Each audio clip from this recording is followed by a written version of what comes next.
Sunglasses, that doesn't really work back here. I thought you were just trying to pull off. You want to hand us glasses and we'll switch so that way when you get ready to. Okay. Well, we'll thief one big one and then everybody else Okay. will pour off that. Yep. You want one? I'll just take a sip off yours. Okay. Yeah, let's see if it tastes good first. So how many? True. Yeah. Might be the reason that I know you don't like like, sugar too yep. much. All right, here we go. I love that stuff. Because it's not pee in the toilet. That's good. Yeah, fill it up. Spread it. Good? Yeah.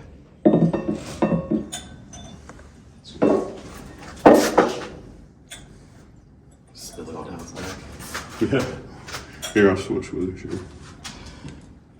Some here. No, I'm I'm good. sorry. What? Oh. Oh, here, sure, give it back. Doesn't suck. I'll have to share with you here. Yeah, share with, because Yeah. pass it down. That's good. That's good. Yeah, yeah. All of it, bro. So, Mm-hmm. Little caramel hit. Yeah. Mm.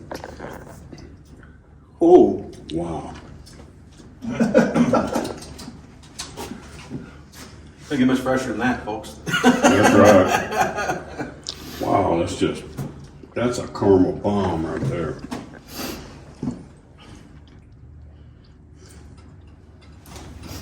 so how much, so your barrel plan, I mean, your whiskey's reasonable, what's up? What do you think? Bottle- 6 years, February 23. 6 years? And then, years, yeah. and then It's how? a little rye spicy for you, I can tell.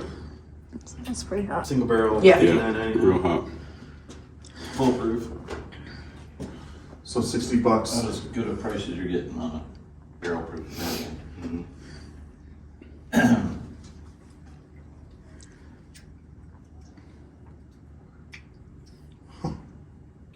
That one is definitely, I'm gonna remember that one. Mm-hmm. that one's definitely drinkable. Yeah. A lot of A magic. little bit of, there's like, Yes, you can lick it off if you want. Yeah, this one I like because it's not just super sweet. It's got the sweetness, but there's definitely It heat is to a it. little bit of a burn to it. Yeah. so this is the distillate when they were starting, they weren't throwing it through any of the process, the whole time they were No. doing regular barrels and putting them on. No, there was a lot of the stuff was good whiskey. It's everything else that just needed a little bit of experience to, make it more efficient. And that's This is Alan Bishop, head alchemist at Spirits of French Lick. Be on the lookout for our brand new bottled and bond Solomon Scott rye whiskey.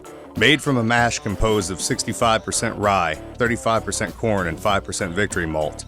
This 5-year-old 100 proof rye whiskey is a throwback to early 1800s style rye whiskeys of the Ohio Valley. Named after the legendary Daisy Spring Mill distillery owner turned moonshiner Solomon Scott of Paoli, Indiana. Remember, drink responsibly and never drink and drive. older. So, if you're just gonna keep getting older, then we need to save that for something else.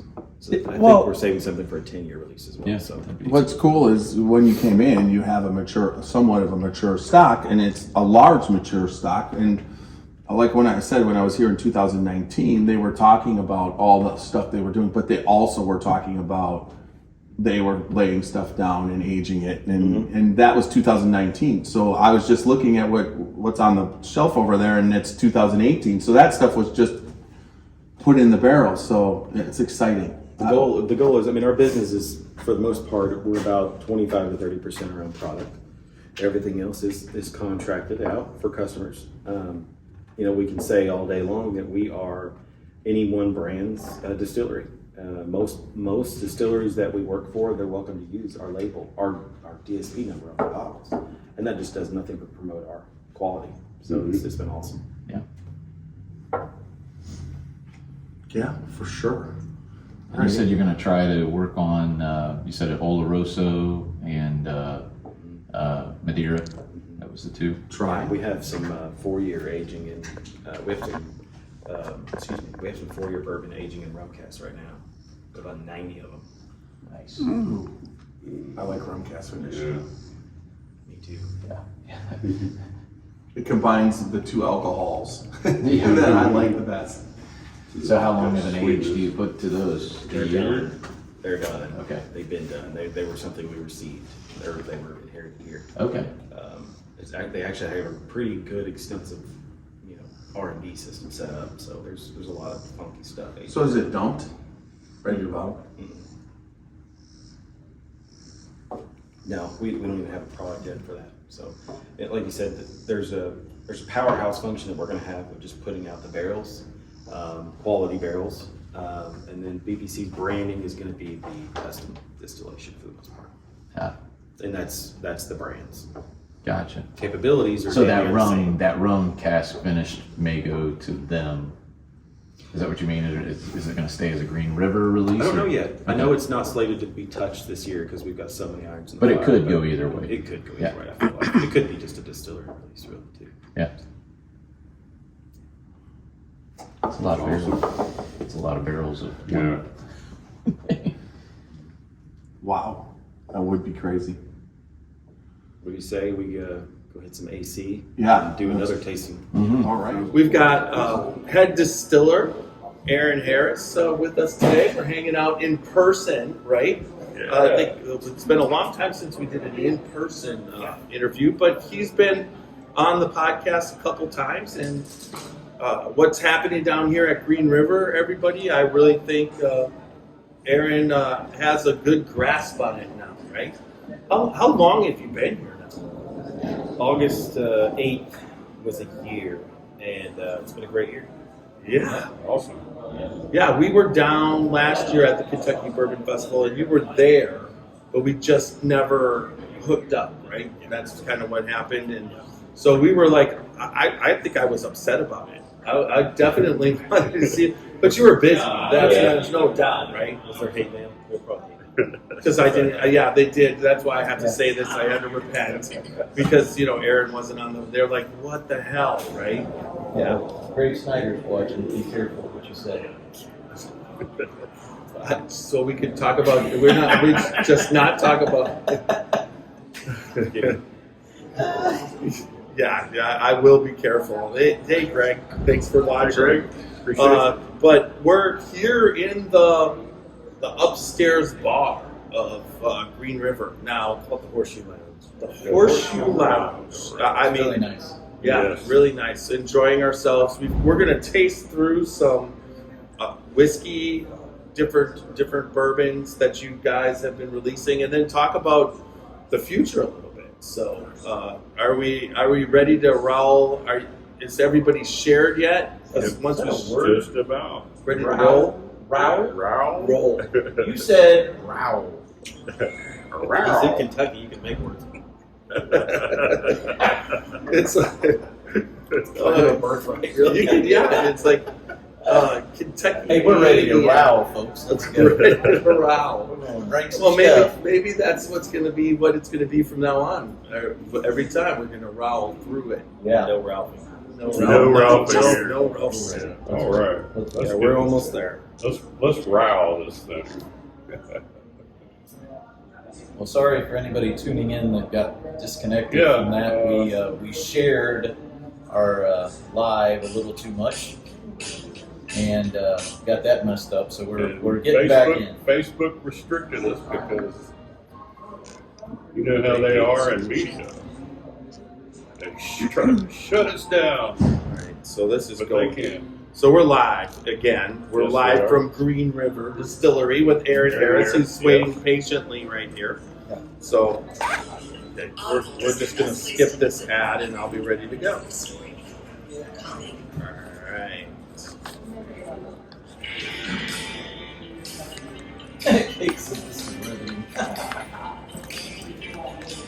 So we love smart asses.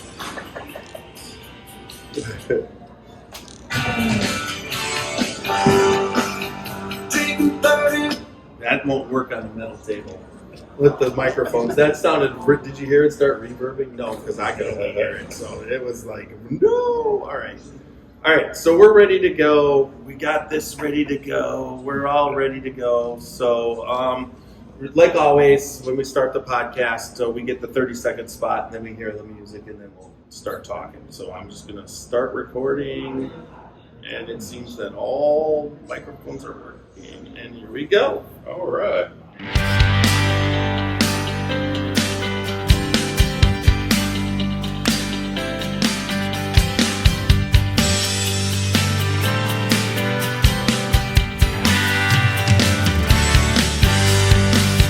Drinking bourbon, sipping on some scotch. We get a little wild, but it's sure fun to watch. We love what we do, we're drinking every brew. Man, we talk some shit, but we're telling the truth. Yeah, we're the Scotchy Bourbon Boys, raisins in hell and making some noise. Yeah, we're the Scotchy Bourbon Boys. We're here to have fun and we hope you enjoy. We're here to have fun.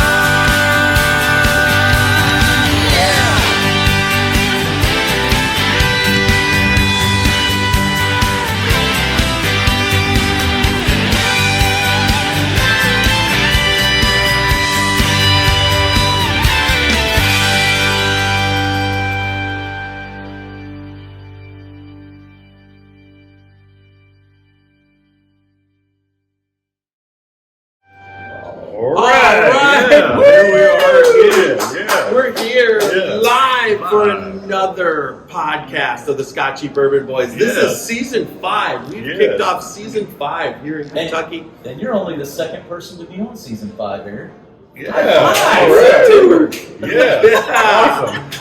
Yeah. Yeah, and so it's excellent. Always starting a new season. The first couple episodes are exciting, but we've been Especially for the when we're last doing it 3 down here years in starting Kentucky. them down in starting season 5 in Kentucky with leading up to the Kentucky Bourbon Festival. Yeah. But thank you so much for having us down here. I mean, Aaron, you've been a friend of the podcast for a while now, and Yes. it's great to follow your career. And we're happy to be here. Happy to have you. Yeah. It's Yeah. been a long time coming. Been wanting to get down here for over a year now. Well, you're welcome to be here and in Owensboro in our great city anytime. Yes. Thank you. So, I mean, right off the bat, talk about Owensboro. What's that like? Being in, you're not quite. It's Kentucky, but it's actually another time zone, right? Yeah. So Central Time, which actually is really great. I'm a fan. So Owensboro, it's a country town for the most part. Still the fourth biggest city in the state of Kentucky. Pretty much everything you could want is in this town. Concerts every weekend. Nothing but food festivals. 100 food trucks. It's one thing they love a lot is the barbecue. So there's constantly food, music, and a lot of bourbon. All right. Well, there's always a lot. What better? When we've had you on in the past, there's a lot of people who support the distillery, the restaurants, and the bars around, and they're very excited about what the distillery has become at this point. It's like you could tell there's like a whole vibe, right? It's a culture. It's really a state of mind. It's definitely a revenue stream that a lot of people are involved in, whether it's primary jobs or secondary jobs. It's a great avenue for people for their income source and to have a lot of fun. I find that like when you go around with most distilleries, it's definitely the people. One thing that all your workers that you have, they're proud of what they do. I mean, that's such that pride that they all take in. I feel that you coming here and all the changes that happen, they're even more proud of what's happening. Because of what's happened. And talk about a little bit about the changes that what you guys are going through as far as renovations and stuff and everything, and the overall project. Yeah. So we're on an over 120-year-old site. It's been on and off as a distillery and a processor and a rectifier for many, many years. And, at one time there were over 30 distilleries in this county alone in Davis County, Kentucky. So Right now, there's only one that's actually distilling, producing spirits. So what we like to say, and it's actually right there on our bottle, we are the pride of Owensboro. We take a lot in that. We don't take that lightly. So we're happy to be a representative of not only the state of Kentucky, but also this county and the city. And with our new ownership of Bardstown Bourbon Company and PPC, there's been an investment of over $25 million in this site and local sites to improve the facilities, the efficiencies, to hire the workforce needed, and really the infrastructure needed to make this a world-class facility. Yeah, that's when we were. Coming here. I just ever since you were here, I've been trying to get here, and we're finally here. Yeah. It's exciting. I mean, but I find we're walking around and it seems exciting because the history's just it's not been erased, but a lot of it is the functionality of it. That's what you've been improving, and you talk about as a head distiller. But now let's talk about what the whiskey stock was like and what you're doing with that. Yeah, I think the whiskey stock was great when the facility was purchased. Ever since they started distilling back in 2015, 2016, they were really onto something great with the mash bills and the equipment, with the flavors that are able to be developed in our special brick houses. The stock is great. We're finding that the 5 and 6 years is a phenomenal bourbon, and we're using that to our full advantage that we can. Moving into the future, we've been able to increase some efficiencies by a few processes and equipment changes. Like you said, it's kind of like the facility's kind of been dormant. It's almost like you're turning the volume down on the facility, and now we've cranked it back up and bringing it back alive.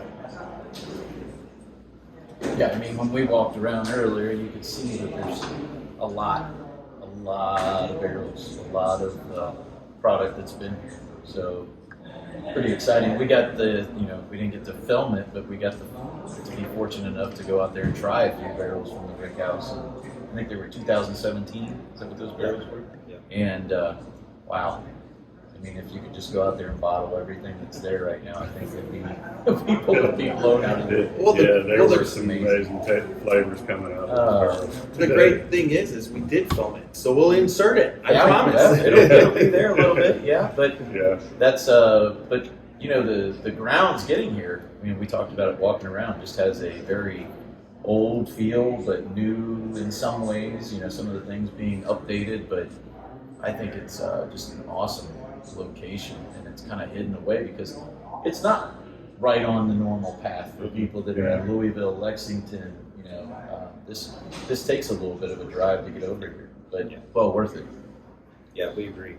Well, but go ahead. I was looking at some of the pictures of, some of the buildings were just in absolute ruins and shambles. Yes. But now, they are a full force working distillery now, and y'all have done an amazing job with it, and it's just continuing towards the future, and it looks like y'all got some great plans for it.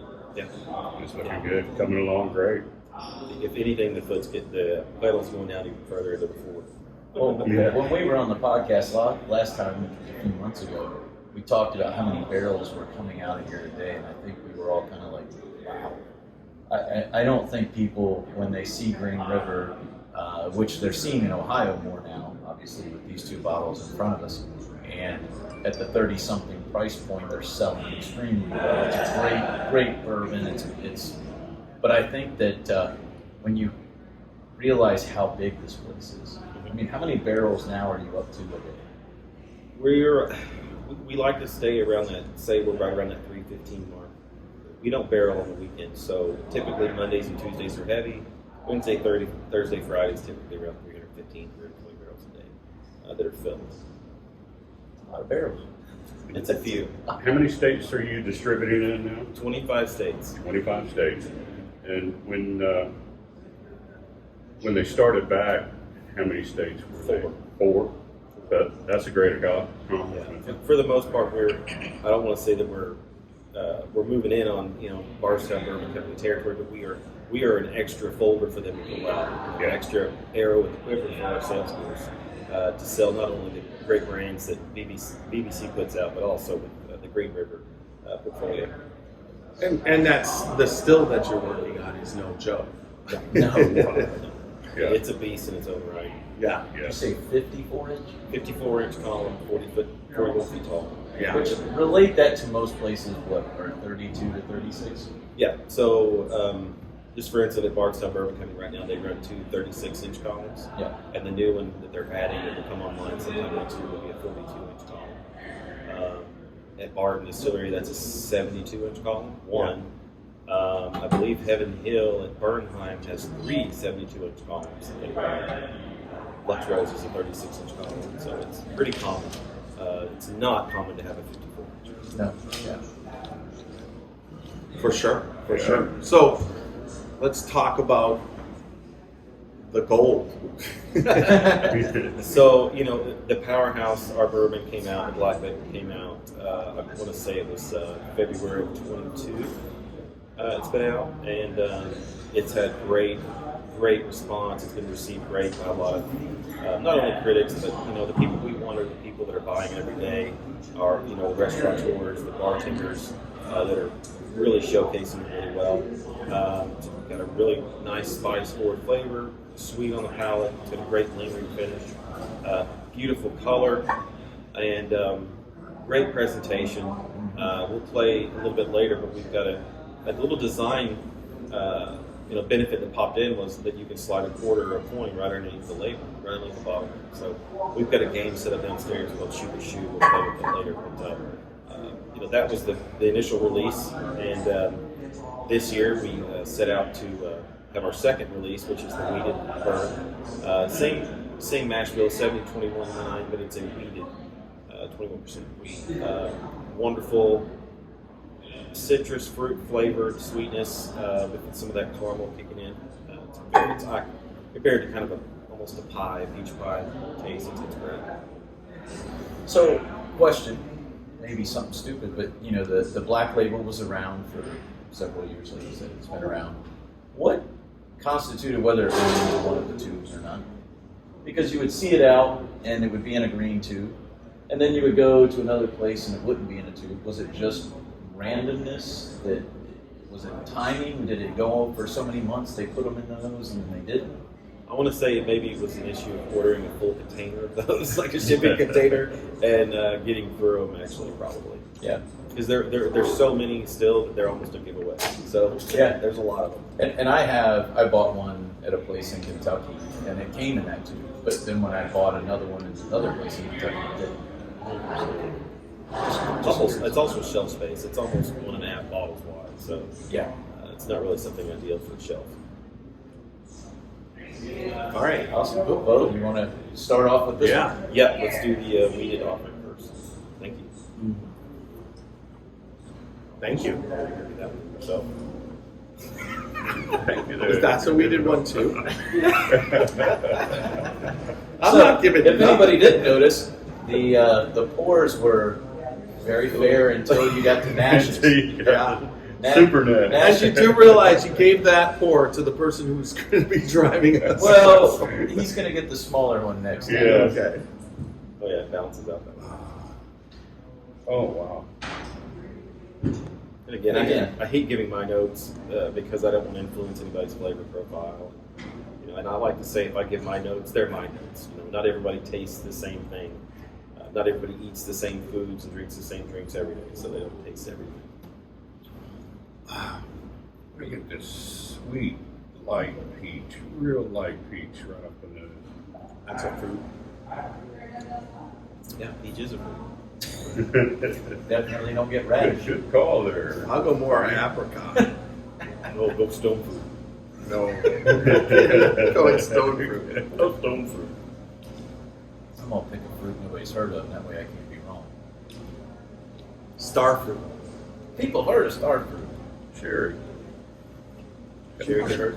Yeah. Oh, yep. Get Cherry. this one right here. Sorry. On This one? the end. Yep.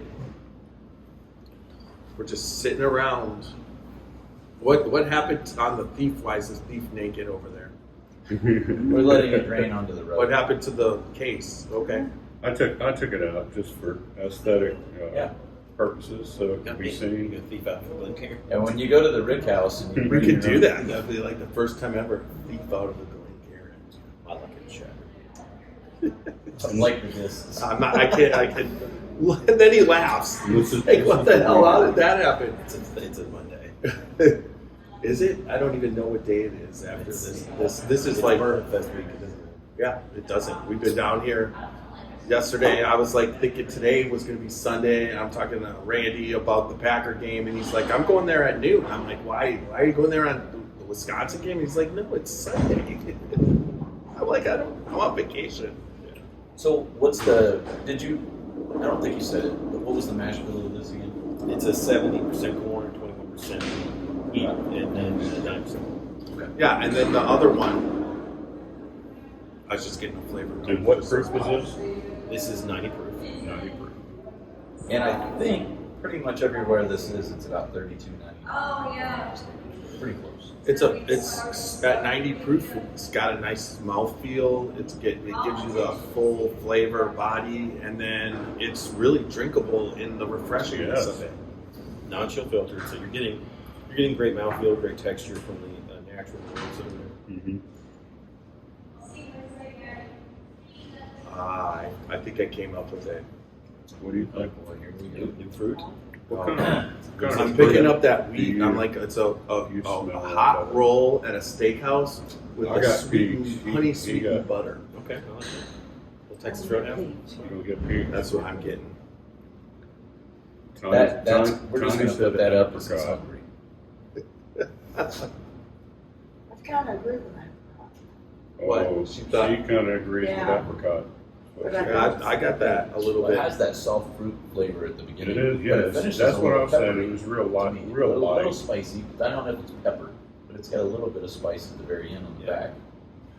I would say that it almost goes spicy, but then it goes and it gives you a really warm Yeah. Kentucky Good hug. hug, yeah. And I can't say that it's pepper, but it does kind of like that. But the sweet, that fruit sweetness at the front is very much there.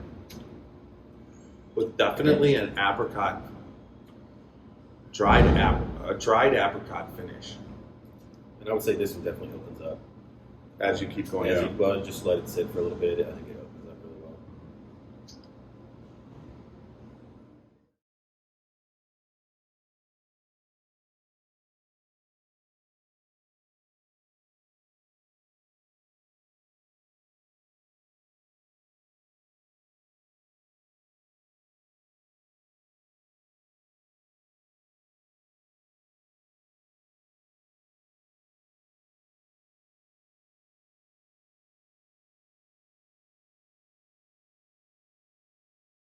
Supposed to be a one-off, so it's the only place that has it. But all of these bricks are basically hollow tiles that are built for insulation. So we'll see that in the Rick House too.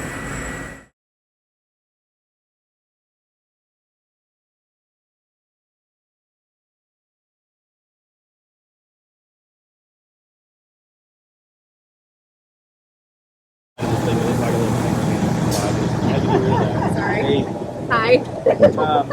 And there was no door on the front. And I go, well, how the hell did they get rid of the door? I go down there to our dryer house, and there's a door sitting there. At the bottom was rotted out, so I had our local steel guy repair it. We reinstalled it, and it's preventing people from going there. It's nasty over like the ball. So this is where the original coal boiler sat.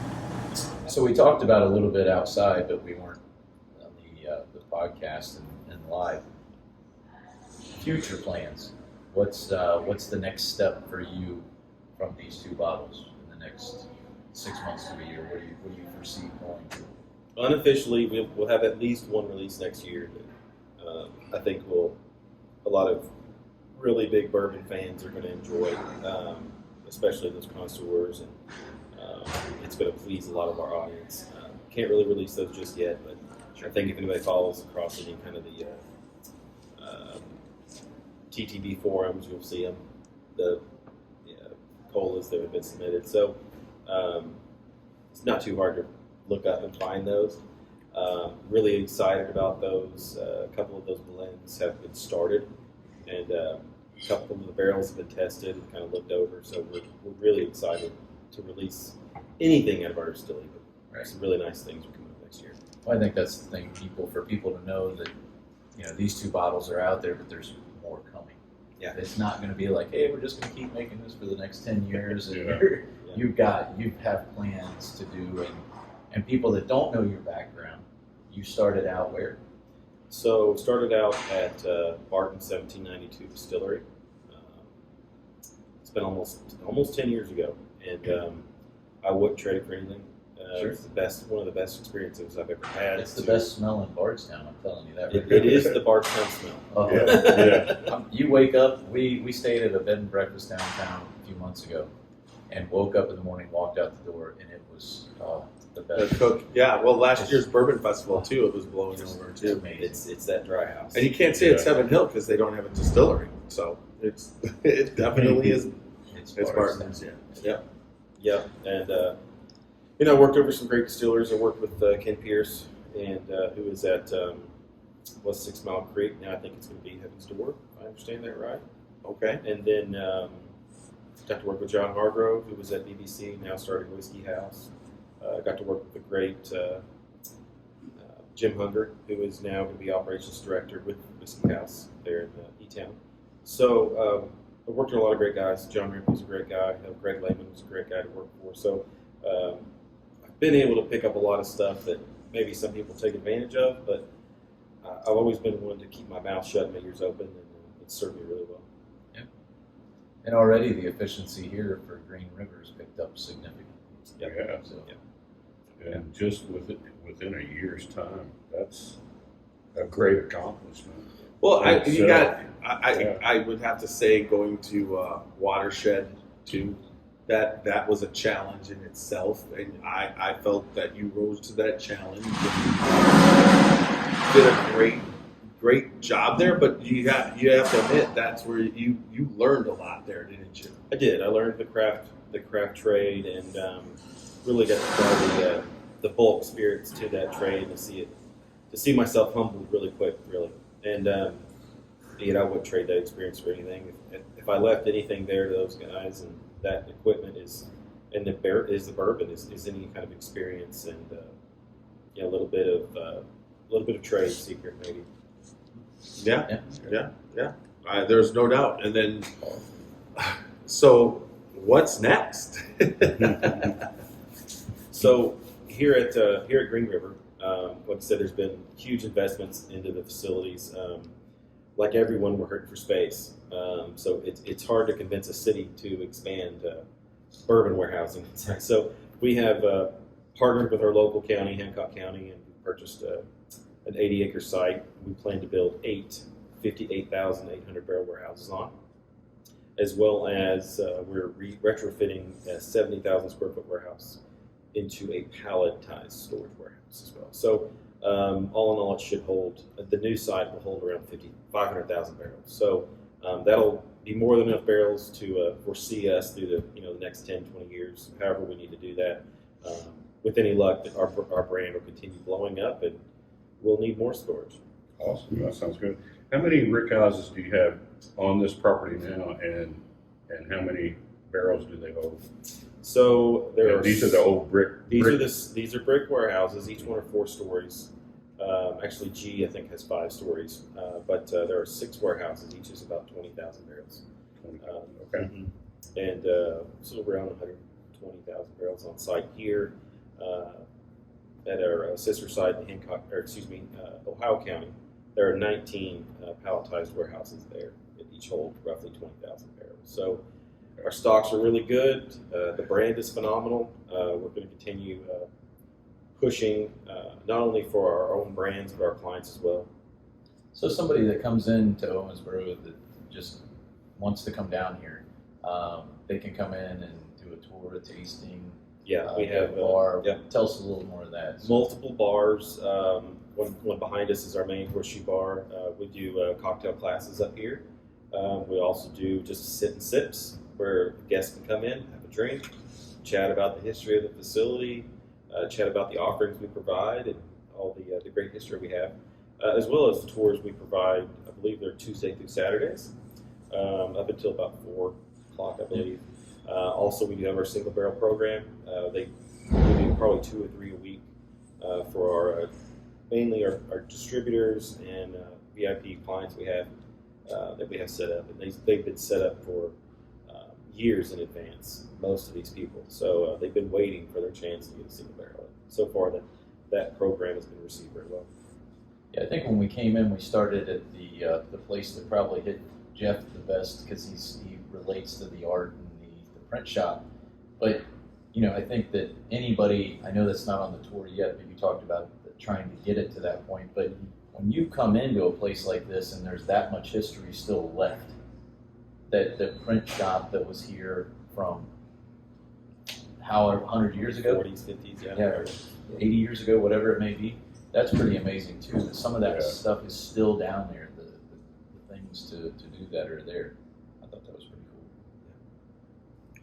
Yeah, overall. That's something that a lot of people like to see on a tour is the history of a place. Yep. Because distilling has been around for so long. It's just an interesting. It just adds to the part of the bourbon and the whiskey itself. Sure. Well, and like people don't maybe realize that some, back when they were printing their labels, they wanted to keep it in house. They wanted to be able to do that instead of having to subcontract everything. Well, if you're plus also if you're talking about the 40s or the 30s, 40s, a lot of the places where it was just it was easier to do it on premise and have the shop because they needed it, opposed to because the other print shops you'd be in line, and that's just what wasn't conducive to having on demand here. And we talked about like brands. So in that print shop, I saw things like I think there was Old Crow on a print. There was Five Brothers, Medley. There was several brands that have come through here, I would say, over the years, and we talked about that a little bit. Yeah, a lot of Canadian whiskeys were made here. A lot of ready-made vodkas and tequilas were produced here. Yeah, I think I saw Skull. Yes, Skull's a big one. That's pretty cool. Ezra Brooks, I think a few people may have heard of Ezra Brooks in Davis County Distillery. Yeah. So, and once we talked about the labels, that's the one thing that stays consistent throughout. But it's funny because some eventually can come home, which is very unique. Where they're someplace else, and then something happens, and they end up back where they started. I mean, that's a cool thing about the history. But so talk about being backed, like you're part of our Bardstown Bourbon Company, the ability to do what you're doing and the backing that they give you, and also all the different directions in the help that you've had. It's a phenomenal company to work with, to be a part of. I think I think I've tried to come on board with the company a couple different times, and for whatever reason, the stars didn't just align just quite right yet. And you like to think that all the signs, everything comes when it needs to, and everything comes in its own time. And I think this is one of those positions that's come in its own time. And I don't know if I've ever had the depth and experience and knowledge that comes with working like a group that run Bardstown Bourbon Company, the great distillery operators and great distillery managers like, for instance, Johnny Caldwell, who's one of our directors, and who was a long-time Beam and Barton manager. You've got Justin Willett, who's our vice president of operations, who gives his team the ability to lead their own team and trusts all of his managers to make the best decisions, and he supports us. He does a great job with that, and he's very admirable in that. My direct supervisor here, our site director, David Carroll, is a long-time Glenmore distillery manager. Has offered great experience and great counsel for me, not only being my manager here, but there's getting lucky, and there's hitting the Powerball. I I think I kind of did powerball working with this group. Well, I mean, having that backing. I mean, we've been at distilleries, craft distilleries, and that backing is very important, especially like what if something goes wrong currently. You know, your production and producing is very important. You know how you run those stills and how everything's going. But everybody knows it's the real world problems of a distillery. It's hydraulics, it's moving mash, it's it's everything, and this facility was in need of somebody who really could upgrade it where upgrades are needed or fix what needs to be fixed. And a lot of times, when the bottom dollar isn't quite happening or you're at that turn point, those fixes are you have to fix them, but you don't fix them exactly how you should. And it seems like you've got that support to do. They're like, whatever needs to be done, we're going to do it. Yeah, I think one of the first directions I received was find the breaking point, find how far we can push the current setup, and then we will work through the growing pains to make it better, to make it more efficient. And right now we are working through some growing pains, but it's for the better, and we can definitely see the light at the end for sure. That's got to be a great feeling. It is. To know that you got backing like that and can be able to do that and work through it and see the light. Yeah. Yeah, because I would say that most, the distillery world is probably a little different right now because business is so good that everybody is, like Jeff said out when we were walking, is that they're putting money into their facilities and they're doing. But a lot of industries, they're always looking to cut. They're always how can we save? How can we do this? Yeah. It's nice to work somewhere where you're not doing that. Yeah. And it's not to say that we throw money left and right, but everything comes in the right time and strategically. Sure. If it makes long-term sense, we do it. Efficiency is money. Yes, Well, I think that's the key word. Strategic. Strategery. Who said that? Is that Bush that said that? Yeah. I think George Yeah. Bush said strategic. Strategically. Yeah, there we go. Oh boy, we've made up all kinds of good words today. Yeah. Hey, and what she said, Roll, we're allowed to do that. We're in on a Kentucky. roll. I don't even remember what that word was. But anyways, I think that's honestly, after knowing you for a couple years now, and I really feel that's your strong point. You understand the workings of, there's a lot of master distillers that so-called out there, but they have maintenance people do a lot of that. I'm not saying you're directly in there you have your maintenance people, but you're right there solving the problem with them because you understand that, and that's how you've come up. That's your, what would you say, upbringing in the industry. You've helped fix a lot of problems at other distilleries. Yeah. Well, and if you're not there alongside the guys that are actually doing the work, I don't want to do a lot of armchair managing. Right. It's not me, and unfortunately, the more positions you have or the more titles you consume, it's one of those things that kind of pushes you back in the chair a little bit more sometimes. But fortunately, I'm in a position where I can get out on the floor inside the still house as much as I need to, and at the same time, I trust my team wholeheartedly to make the right decisions to get us up and going as quick as possible. Well, that's one thing that I've always noticed about a distillery, because it's so similar to, you guys are producing a product, and it's a manufacturing plant. Not only do you produce it, but you package it. I mean, it's all inclusive, and there's a lot of similarities, but as you get bigger, as you know, the bigger it is, when you're at a small craft distillery, there's a lot of control. You can control a lot of stuff. As you get bigger, you need your staff to help you out, because there's a point that you can't do everything. You wish you could. I know but you need the other people. I always found that when we added it, just at a little art studio, we added a third shift. There's no way the third shift ran as efficient as the first shift, where I was a part of, plus I was running it, but I guess for a while because you were you slept here, so if the third shift wasn't working, you were right there to help them out, right? Yeah, for a while, getting started in the business and getting started here, there were some long days.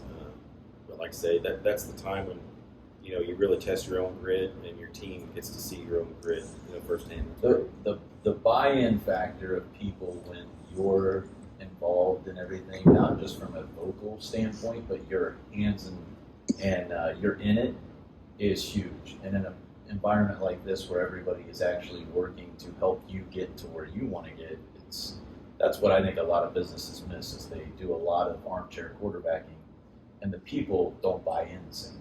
Whereas if you get down in the trenches with them, they'll do whatever you want to do. Absolutely. Yeah, it helps. So tell us about this weeded. No, not the We drank bourbon. the weeded first. Weeded was first with 20. Yeah. It was stout, I guess. No, we drank the bourbon first. This is the weeded. What? No, We drank weeded first. they drank weed. Yeah, Yeah. no, it was 70, 21 wheat. All right. Yeah. Now this one is 21 rye, 75, right? No, 70. What's 70, 21, 9. 70, 21, 9. 70. There you go. So tell us about the main product. This is the Black Label. So we call it, we call the Black Label bourbon that we have. So, like I said, this one came out in 22, and it was the flagship, the first initial release. They did a phenomenal job launching it, and I think my number one goal is not to screw it up. So we just keep on par with that. Keep that blend on point. So going from the craft distillery where you're producing stuff and you're using your palate and you're putting out single barrels, but you're also was it hard to switch the profile? You know what I mean? Understanding this profile opposed to that, where I mean the batches are so much bigger, right? Than what you. So is that a hard thing to do to train your palate for the profile for what you're shooting for? Yeah, I think your process is probably really closely the same. It's when your juice changes drastically, one way or the other, you have a whole different, palate opening up with some bourbons, especially ours, that you almost do have to retrain your senses and retrain how you're, going about different proofs, especially whether it's the weeded recipe or the rye. I think you definitely have to, kind of change up your approach for sure. So I know at Bardstown Bourbon Company, it's a very modern approach to everything because they're using computers and they can do perfect when they're doing a cook or when they're dealing with the temperature of the yeast. Everything's going off at perfect temperatures and everything, and you can control so much. Now, do you have that kind of control here? Has that been brought down as far as being able to control the back, when you're distilling? We have control. We have pretty decent automation for what we are. I would say that we are like a Casio calculator watch compared to their system that's a supercomputer. So there are different levels of automation. They are at the pinnacle when it comes to automation with the ignition software that's installed there on that system. We are going to look to install that system hopefully in the next couple of years. Okay. And that is, that's managing our raw materials usage, and it's also managing the controls on the floor. Okay. Yeah. Anything else? Yeah, I do have a question.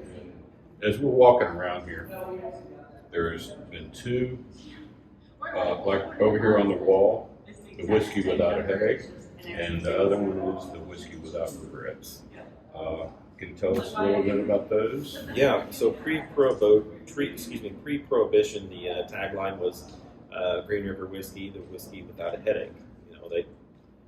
They proclaimed it was so good that you woke up without a headache, and I guess enough people believed that and it worked that they ran with it. Now post-prohibition, you couldn't claim that any whiskey was medicinal in any way, so then the label was changed to the whiskey without regrets. Okay. So if you see any bottles that say the whiskey without a headache, get them. I'll buy them. Send them to me. We have several of here on the shelf on display, and they're definitely a rarity. And super cool to see the. I don't know if you really see it with any other labels or brands, but you definitely see the history change and the way the culture changed pre and post prohibition. Yeah. Brad at Revival probably could take care of you. He'd probably be the guy to find it. Yeah. He's in front of a lot of vintage spirits, so yeah, definitely. And I'm working on it. I do try and find some old stuff. And, all right, so what's our last one to try here? So we did. We launched our single barrel program this year with foolproof bourbons at 119 proof. One of the first ones we released was a distillery series. It's our head distiller's pick one. I had my choice of a few barrels that were selected, and this is the one I selected.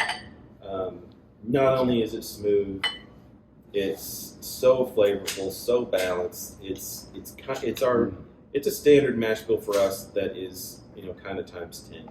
And I'm happy to say it sold out at the distillery within an hour and a half. And the onwards and upwards, and I hope you guys like it.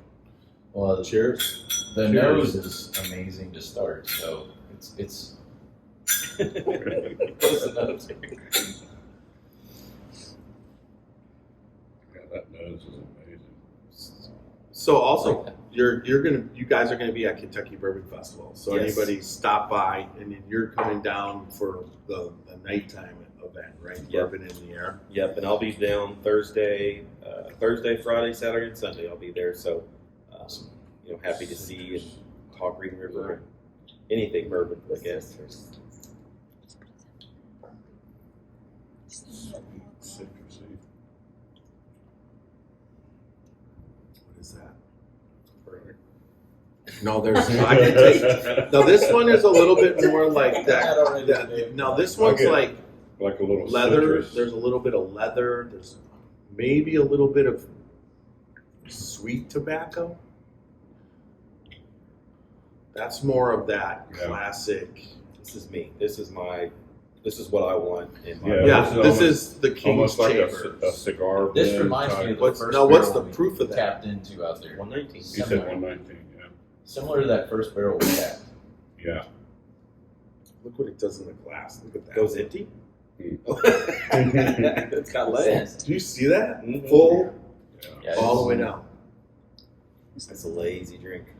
Yeah. That's a campfire with a cigar. You should call this cigar. Uh-oh. No, you can't do that. I Then almost they'll- just took the whole pot. I'm just going to not move. Don't touch anything. Well, I'm gonna take it away. Wait, no, that's hers. She asked for some. You should have seen, as you took the whiskey, her eyes was like, no! Okay. Oh my God. I didn't know that's why you said it there. Yes. I thought he said it there because he dropped the electric. No, I'm just, the electronics are just, they're doing fine. We could have all died. All right, anyways. Anything else you want to add? Well, I'd like to know your, honest opinions. Is there a favorite amongst the three right now? Yeah, that. Absolutely, yeah. I have this nice warm hug. I am like my graham cracker. There it was. I got graham cracker at the end on the finish. But you're talking about agree these. with that. Yeah. This big giant mouthful, and exactly like what you said. It's got that barrel. It's just fantastic. Okay. Those are good. Yeah. I'm not going to say that, but you asked if I had a favorite. Yeah. There was no question. Yeah. Good. I What's your have to agree. favorite of the two that people can buy? No, That's a great question. that's tough because Yeah. I don't know that one is like Oh yeah, way Better than the the other, yeah. they're both good, but the weeded has that. I would lean I mean- more towards the weeded if it were me picking, but I like them both. Who else is it going to be picking ass? I mean, it's like it's you're drinking it. It's you picking. It's like if it was me picking. Like who else is it? Well, He's thinking about if I was picking for her, I would pick the weed. And she doesn't. And since when do you ever pick for her? Never. Exactly. Never. I Not think since we've it's like been you said on married. the podcast. You know, last all of a time. sudden you should stop talking. But when we talked on the podcast last Yeah. time, for the price point these are, if you don't have them, you should have them. It's Yes, not, absolutely. there's so many things out there for sure. You can go buy so many different things, but these are very drinkable. I can't see too many people drinking that and being like, oh, it's not my jam. They're both pretty They're good on both, yeah. So to drink them and have a nice $30-some bottle in your bar, I don't know how you go wrong. Whether you're a rye person or a wheat person, Yeah. this is the bottle that you need to have in your bar. Yeah, I think the approachability is there for both. Yes. Yeah. Plus, you got Absolutely. that bottle with the horseshoe and the whole coin game. I mean, Yeah. it's just like you included quarters right with the bottle. Yeah, I mean, that's- talk about It's like quarters and bloody knuckles together. Yeah, it's just included. I mean, and Bloody then, knuckles. and, holy and then crap. I still have my coin. He needs a coin. Yeah. Yeah, I Yeah, lost yeah. my coin within Yeah. 2 hours. We were able to pick up one last year when we were at I'm sure they're Bourbon on the ways at the Banks. distillery. Or at the, Oh, yeah. So maybe your listeners And don't know what see- you're talking about with the coin game, so CT, you if should you tell don't them. mind, show everybody the bottom of the bottle. Okay, Yeah. so the They'll bottom of dump the bottle is. Without speed limit. I mean, it's Yeah. basically Plug- a horseshoe. Plug the top of the. Yeah. Of the all you I gotta got do. If you can't, if you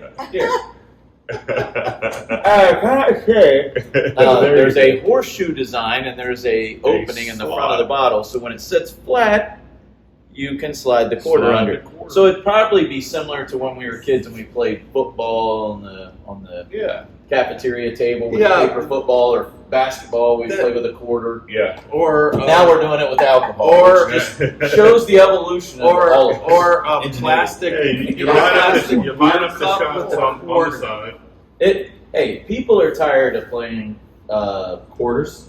tabletop Quarter pong bounce, with the Quarter beer. bounce and Yeah, stuff so like now that, they're yeah. moved on from beer. This is a way they can drink bourbon. You can tell how old So it's I am. like air I play hockey quarters. with bourbon. There you go. It's It's more like air That's a great hockey. analogy right there. It's like air Shoot the hockey, shit but With a with coin bourbon. and the two bourbon Shoot the bottles. shell. Yeah. I You made up flick, another you If word. flick make- it, if you you flick make it, And and you make it, you get to drink a shot, Uh-huh. right? Yeah. Or drink or a if you sip. don't make it, whichever way you want to play. Well, drink a sip. Drink a sip because you don't want to drink a shot. Either way. Just drink No. a Either sip way. and enjoy it. Well, you just got to get further and further away. Right. But yeah, great stuff. Yeah. It's going in the right direction, and I'm Yeah. excited to come back next Yeah. time and see where the progression is. Yeah. Oh, yeah. It's going to be amazing. Can't wait. For sure. Yeah. All right. Everybody. Yeah, well, thanks for the great tour today. Thanks And again for yeah, having us Okay. and Thank you. sharing with everybody what you got going on here. Happy to. see you at the Alright. festival. So we took up your whole afternoon, right? Yeah, pretty Yeah. much. Yeah. But you did say that you were going to put aside the whole afternoon. And I did. Yeah. So I figured just Now you're on the wife's time. Uh-oh. Oh. Okay. Yeah. So let's finish this one We up. got to get done to get All cooked right, up. everybody. You're not www. going to be allowed to see us again. ScotchyBourbonBoys.com for all your Scotchy Bourbon Boys With stuff. swag And and swagger and stuff like that. T-shirts, Glencairns. yep. Check that out. And, we had a great time here, but remember, everybody drink responsibly and don't drink and drive. And also remember, good bourbon equals good friends and good times. And that's what we've had here. And get down here to Green River Distillery for tours, tastings, and to their gift shop. Because And they if got you some can't- cool stuff down there too. And if you can't make it down here this weekend, Aaron will be at Bardstown. So Yeah. come For to the Bardstown Kentucky for the Bourbon Bourbon Festival. Festival and Yes. get a quarter, so get one of the coins so you can play the game with your bottle. And Yeah. while you're doing that, live dangerously. Yeah. All right. Absolutely. Everybody, Thanks, little- everybody. little- One more plug. Okay, there you go. Today is 9/11. Yes. Thank Yes. Thank your heroes and thank our Yes. fallen heroes. And Oh, Absolutely. Thank all the heroes. And we remember, appreciate everything they do out there. Yes, we do. remember. Very much. All right, And remember, everybody. Yes. All right, little Steve-O's going to take us out.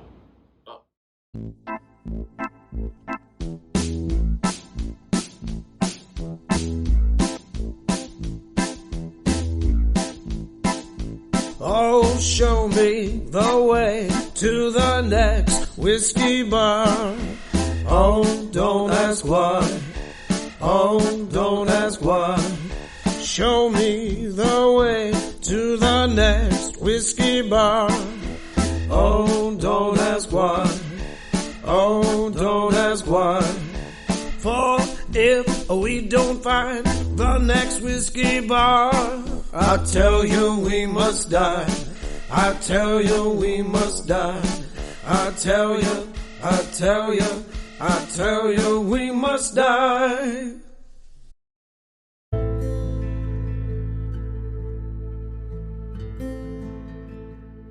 Hey, Scotchy Bourbon Boys fans, this is Alan Bishop, Indiana's alchemist of the Black Forest.